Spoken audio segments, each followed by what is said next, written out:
So reflection denial of service. So this is what we talked about earlier with the spoofing.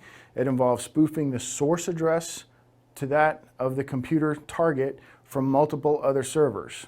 So botnets are often rented out to perform DOS. They also have something like the ion cannon from Anonymous. They have the high orbit ion cannon and the low orbit ion cannon. So that's a little older, the low orbit is. The high orbit ion cannon is older. Now they have newer stuff too that they use as well. So you can literally download the ion cannon software from Anonymous's website or many sites that cache it for them. And then you can install it on your computer and it'll just accept commands and it just sends a few bytes, a few requests here and there when it's told to DOS someone, and then you're actively participating in the DOS. You're sharing a little bit of your CPU power and a little bit of bandwidth. You may not notice that the DOS is even occurring, but to someone else out there, from your little bit and his little bit and his little bit and his little bit and his little bit and his little bit adds up to an awful lot of traffic, and then their servers are hammered and they can no longer respond to legitimate requests because they're too busy trying to answer all the ones from the ion cannons. So that's what it's about. An ion cannon in science is pumps out a little bit of thrust over years.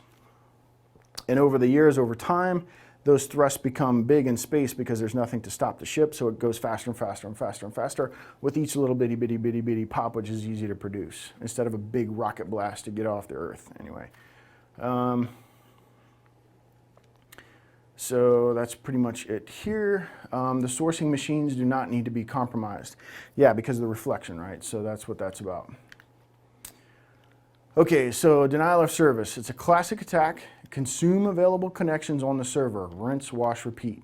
So when you stand up a server, whether it's a web server, DNS, any kind of a server, it has an initial 4 or 5 connections or 25 connections, whatever it's configured to do. And then as you connect, it'll hand you off to another port and then go back and listen for another connection. If you can consume all of those initial connectors, every time someone else tries to connect, they get nothing, no response. So the connections will just time out. It'll look like the web server's offline. So if you can keep consuming those connections fast enough, you've just denied access to the server, and now you've got a denial of service attack. So there's a couple of ways a denial of service can work. You can consume the bandwidth out in front of the server if it's not configured properly, and they'll never see the connections to the machine, but no one can ever reach it because the bandwidth to it is all soaked up. Another thing you can do, you can consume just the DNS server.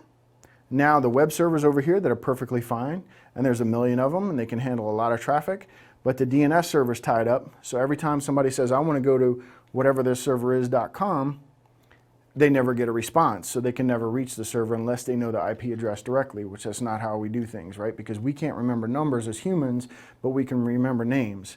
That translation is called DNS, from name to number, and then the address resolution protocol, ARP, translates the number into a MAC address down once it gets close to the target after it's been routed to the final destination.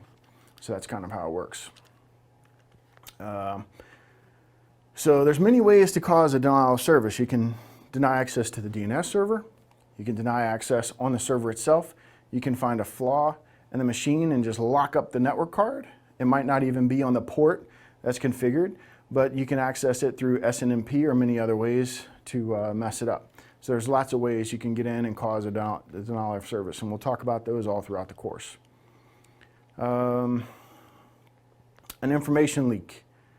Internal DNS info, which local IP addresses, are advertised on the external DNS server. If you cause the zone transfer, then you can get all of that information. So that's an information leak.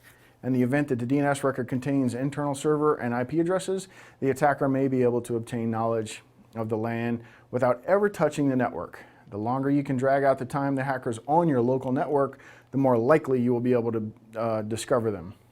The more traces they leave behind, the easier they are to find, especially when a DOS is going on. Almost always a denial of service attack where they're trying to overwhelm your defenses.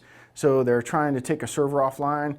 It might not be just to take your server offline. They might be hiding underneath. So they've made a connection to the server and now they slam it with a DOS attack. You've already got your connection, so you're connected.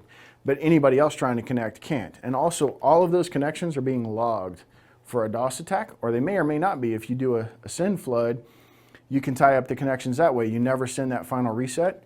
So remember we talked about SYN, SYNAC, ACK is the normal conversation to gain a connection. But you can send a SYN, you get the SYNAC back. You can send a reset to close the connection. You know the port's open, but you don't want to connect to it. Well, what happens if you don't send the final ACK or the reset? That's in blocking mode. It stays open for quite a while. So those are pretty easy to tie up with what's called a SYN flood. Most switches, controls, and servers today won't be susceptible to that. They're kind of onto that. But many successful attacks were done that way back in the day. So let's see, we're talking about tying up the server. You've got your connection, now you blast it. You're overloading the logging. You're filling up the logs very fast. You're filling up the switches, MAC tables, and things like that, so things start getting eaten up. You're overloading the IPS and IDS, so they're logging. And just the fact that they're so busy, they may not see all of that traffic sneaking by, and now you can go in and cause SQL injection and siphon out the whole database, and if you're lucky, nothing was ever logged by the IDS, the IPS, or the DLP. So a DOS is often a cover for an attack.